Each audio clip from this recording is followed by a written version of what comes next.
Hi guys, previous వీడియోలో నేను మీకు ఒక యాప్ గురించి చెప్పాను. ఆ యాప్ అయితే మనకు జెన్యున్గా పేమెంట్స్ ఇస్తుంది.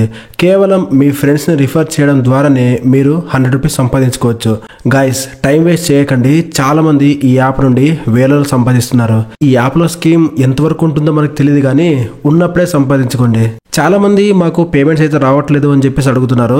మీరు మీ ఫ్రెండ్స్కి వాట్సాప్లో రిఫర్ చేసి మీరు మీ ఫ్రెండ్ ఇద్దరు 10 రూపీస్ గోల్డ్లో ఇన్వెస్ట్ చేయాలి. అలా అయితేనే మీకు రిఫరల్ బోనస్ వస్తుంది.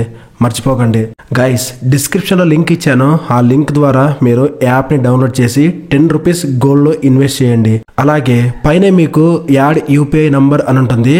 అక్కడ మీ యూపీఐ నంబర్ని యాడ్ చేసిన తర్వాతే మీకు బ్యాంక్లో మనీ క్రెడిట్ అవుతాయి. ఇంకోసారి చెప్తున్నాను, మీకు రిఫరల్ బోనస్ రావాలి అంటే మీరు మీ ఫ్రెండ్ ఇద్దరు 10 రూపీస్ గోల్డ్లో ఇన్వెస్ట్ చేయాలి. అలాగైతేనే మీ అకౌంట్ యాక్టివేట్ అవుతుంది. గైస్, అస్సలు లేట్ చేయకండి. డిస్క్రిప్షన్లో ఇచ్చిన లింక్ని క్లిక్ చేసి యాప్ని డౌన్లోడ్ చేసి 10 రూపీస్ గోల్డ్లో ఇన్వెస్ట్ చేసి మీ ఫ్రెండ్స్కి కూడా రిఫర్ చేసి డబ్బును సంపాదించుకోండి.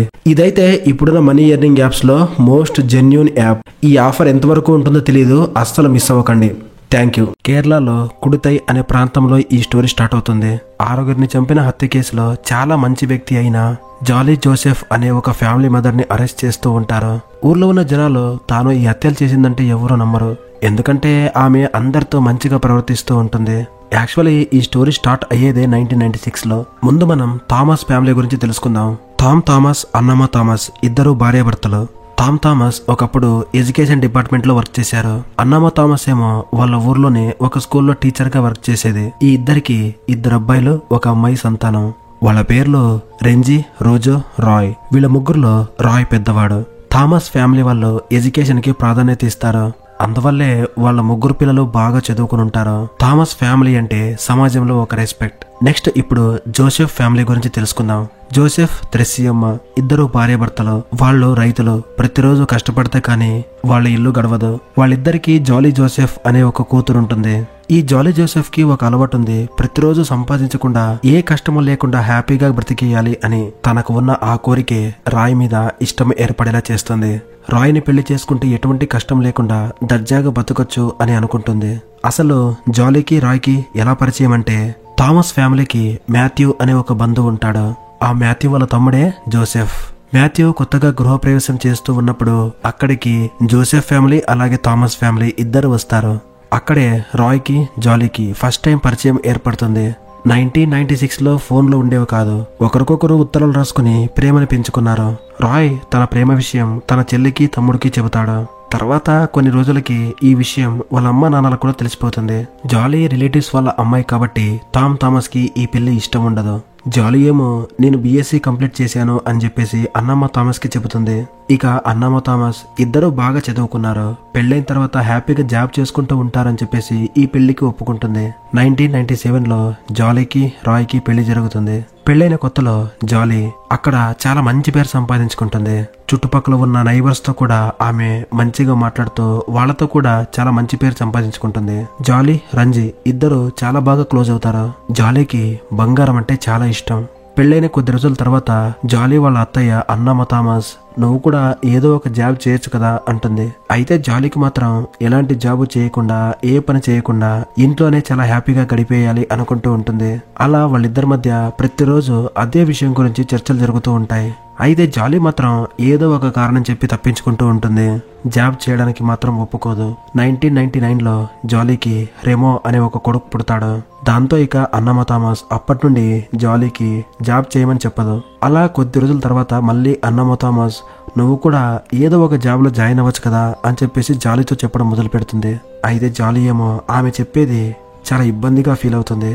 ఇదంతా టార్చర్ లా ఉంది అనుకుంటుంది.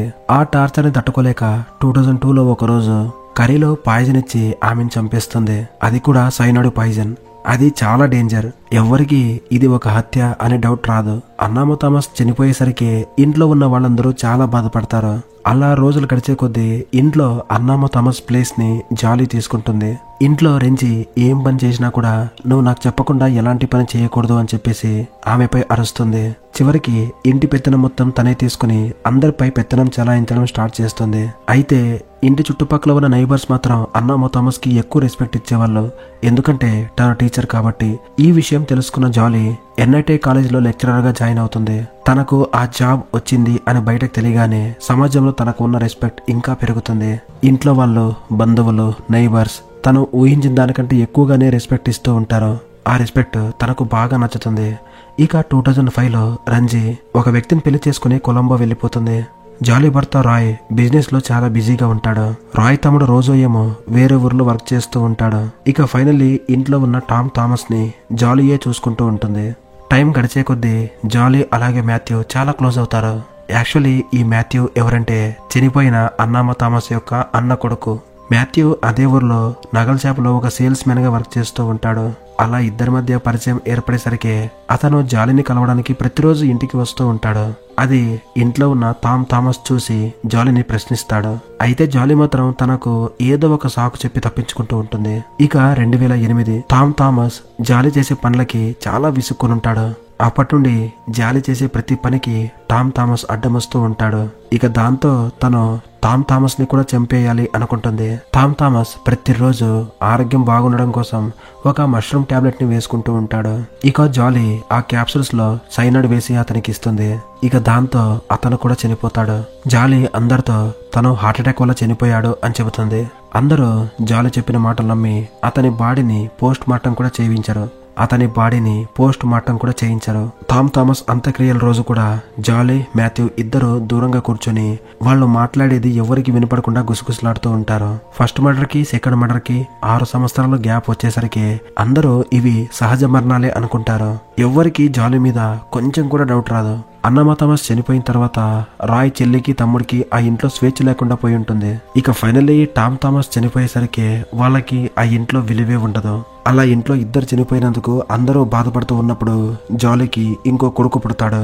తన పేరు రెనాల్డ్. ఇక తను పుట్టిన తర్వాత ఇంట్లో ఎక్కడ చూసినా సంతోషమే. ఇక రోజులు మారే కొద్దీ ఇంట్లో ఉన్న అందరి మధ్య గ్యాప్ పెరుగుతూనే వస్తుంది. రాయ్ చేస్తున్న బిజినెస్ కూడా పూర్తిగా డల్ అయిపోతుంది. మరోవైపు జాలీ ఏమో ఇంట్లో వాళ్ళ గురించి అసలు పట్టించుకోవడమే మానేసింది. రాయ్ జాలీకి మాథ్యూకి అఫేర్ ఉన్న విషయం తెలుసుకుని దాని గురించి జాలీని అదే పనిగా అడుగుతూ ఉంటాడు. అది జాలీకి నచ్చక రాయ్ని చంపాలి అని ఫిక్స్ అయ్యి రాత్రి తను తినే భోజనంలో సైనైడ్ కలిపి అతనికి ఇస్తుంది. రాయ్ ఆ భోజనం తింటూ ఇంట్లోనే కుప్పకూలిపోతాడు. దాన్ని అంకుల్ మాథ్యూ చూసి అతన్ని హాస్పిటల్ కి తీసుకెళ్తాడు. అయితే రాయ్ వెళ్లే దారిలోనే చనిపోతాడు. అంకుల్ మాథ్యూకి రాయ్ చావు మీద డౌట్ వచ్చి అతని బాడీని పోస్ట్ మార్టం చేయించాలి అనుకుంటాడు. అయితే జాలీ దానికి ఒప్పుకోదు. అయితే అంకుల్ మాథ్యూ ఎవరేం చెప్పినా వినకుండా అతని బాడీని పోస్ట్ మార్టం చేయిస్తాడు. అప్పుడు అందరికీ తను సైనైడ్ పాయిజన్ వల్ల చనిపోయాడు అని తెలుస్తుంది. జాలీ అందరితో మాట్లాడుతూ తను బిజినెస్ కోసం అందరితో అప్పులు చేశాడు.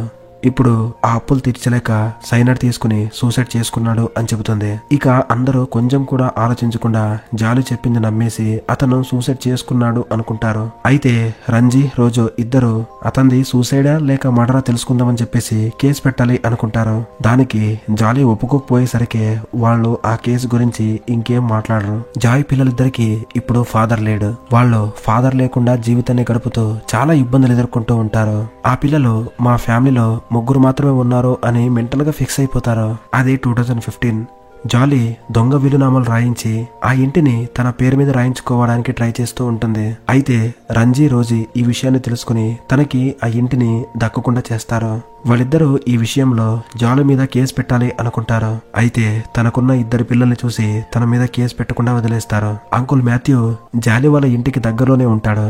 అందువల్లే అతను అప్పుడప్పుడు జాలీ వాళ్ళ ఇంటికి వచ్చి వెళ్తూ ఉంటాడు. అలా తను ఇంటికి వచ్చి వెళ్లేటప్పుడు జాలీకి కొంతమందితో ఎఫ్ఐఆర్ ఉంది అని తెలుసుకుంటాడు. అంకుల్ మాథ్యూకి రంజీ బాగా క్లోజ్. అయితే జాలీ వాళ్ళ ఇంట్లో ఏ విషయం జరిగినా వెంటనే కాల్ చేసి రంజీకి చెబుతూ ఉంటాడు.